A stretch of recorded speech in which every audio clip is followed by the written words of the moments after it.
嗱，如果你自己加啲飾物咧喺水晶嗰度咧，唔係問題，但係個能量係可能未必有用。買六合彩想中嘅話，梗係要有靈感啦。如果你都想訓練你嘅第六靈感，梗係一定要參加我 Peter Sir 第六靈感訓練班啊！嗱，人數有限，99蚊嘅咋。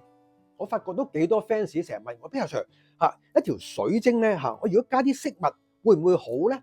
有冇影響咧？或者會個運氣會唔會更好？嗱，我成日都會見到啲 fans 有陣時佢自己整喎，加啲佢嘅英文字母啦，或者係其他唔同嘅形狀啦。嗱，我想同大家講講嗱，好似而家呢啲咧。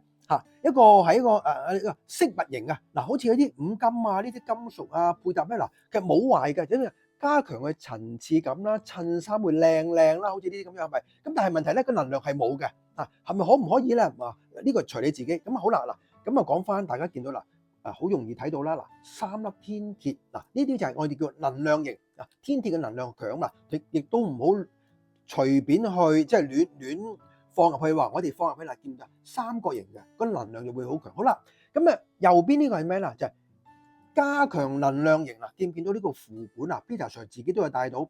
好啦，嗱，呢個係 Nana，唔知大家知唔知啊？嚟自於泰國嘅5條符。嗱，好多明星啊，佢身上都有刻咗呢啲符文嘅。咁點解叫加持嘅能量嘅一啲飾物咧？就係呢個意思，就係師傅開咗光，念咗啲祝福嘅經文。